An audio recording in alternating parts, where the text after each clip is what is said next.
सभागृहात विधी अधिकाऱ्यांना जेव्हा एका विषयाच्या अनुषंगाने माहिती घेण्याकरिता बोलवण्यात आलं त्यावेळी MIDC प्राधिकरणाने महानगरपालिकेचा जो अधिकार भूखंडाचा तो कशा पद्धतीनं बाळगला आणि ते प्रकरण न्यायालयात आहे त्याची इत्तमभूत माहिती आणि मिळण्याच्या अनुषंगाने ते चर्चा चालू असताना विधी अधिकाऱ्यांकडून सभागृहात त्याविषयी चर्चा करता येणार नाही अशा चुकीच्या पद्धतीने दिशाभूल करण्याचं वक्तव्य केलं गेलं.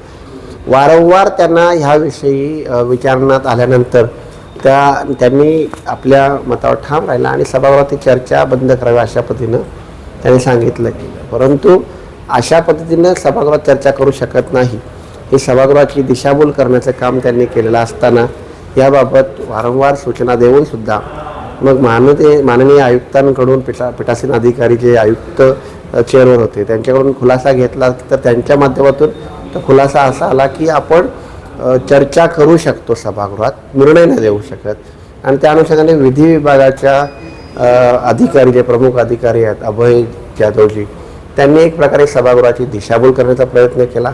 नव्हे तर संपूर्ण शहराचं जो निर्णय असणारं पवित्र निर्णय घेणारं पवित्र सभागृह या सभागृहाचा दिशाभूल केल्याचा प्रकरण समोर आल्यानंतर संबंधित विधी तज्ज्ञांकडून याबाबत खुलासा येईपर्यंत त्या अधिकाऱ्याला निलंबित करावं अशा पद्धतीने निर्णय घेतला गेला. पण ह्यामुळे कोणावर अन्याय किंवा जाणीवपूर्वक असा कुठलाच प्रकार नव्हता. कारण अभय जाधव साहेबांना या विषयाच्या अनुषंगाने बोलवलं जावं ही मागणीसुद्धा शिवसेनेच्या नगरसेविकेने केलेली होती आपण पहा आणि त्यानंतर सन्माननीय शिवसेनेचे जिल्हा प्रमुख आणि विद्यमान नगरसेवक ज्येष्ठ नगरसेवक किशोर पाटकर साहेबांनी त्यांना ह्या वक्तव्याच्या अनुषंगाने खोटा असेल तर निलंबित करा असं सुस्पष्ट तिथं निवेदन त्यांनी केलेलं आहे. विधी विभागाचे अधिकारी अभय जाधव यांना सभागृहात बोलवलं कोणी विरोधक गटातल्या नगरसेविकेने त्यांना निलंबित करावं हा प्रस्ताव सुद्धा मांडला कोणी किशोर पाटकर यांनी आणि मग त्या प्रस्तावाच्या अनुषंगाने चर्चा होत असताना विरोधी पक्ष असं कसं बोलू शकतं. आम्ही बोलवलंच नव्हतं विधी विभागाच्या आमच्या मनात सत्ताधाऱ्यांच्या विधी विभागाच्या अधिकाऱ्याच्या द्वेष असता क्लेश असता किंवा असं काही करण्याचा उद्देश असता तर आम्ही बोलवलं असतं. परंतु त्यांना सभागृहात बोलवण्याची सूचना विनंती कोणी केली पाटील मॅडम नगरसेविका पाटील आपण रेकॉर्ड तपासा त्यांना त्या बाबतीत सूचना केल्या की आपण दिशाभूल करताय बघा आपलं निलंबन होईल वारंवार सूचना करून त्या बाबतीत किशोर पाटकरांनी खुद्द मागणी केली की असं असेल तर त्यांना निलंबित करा. मग ते सत्ताधारी किंवा विरोधकचा विषय येत नाही हा सभागृहाच्या विश्वासार्हतेचा विषय येतो सभागृहाच्या पवित्रतेचा विषय येतो.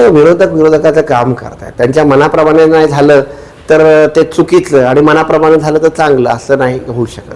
आता जेव्हा काही गोष्टी कायद्याच्या अनुषंगाने त्यांना दाखवल्या गेल्या जातात आणि मग त्यांचं ते खोटं ठरतं तेव्हा ते अशा प्रकारे निघून जाण्याचा प्रयत्न करतात.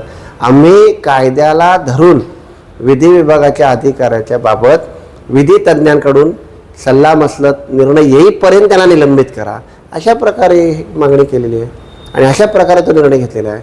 आम्ही कायमस्वरूपी त्यांना काढून टाका निलंबित करा अपमानित करा किंवा त्यांच्यावर काही खोटे आरोप ठेवा अशा प्रकारचं केलेलं नाही. जे सभागृहात घडले ते सर्व पत्रकार बंधू प्रेक्षकगृह अधिकारी वर्ग आणि विरोधी आणि सत्ताधारी सगळ्यांच्या समोर घडलेलं आहे आणि माननीय आयुक्त त्यांनी स्वतः स्टेटमेंट केलेलं आहे की विधी विभागाचा अधिकारी चुकीचं स्टेटमेंट करतोय.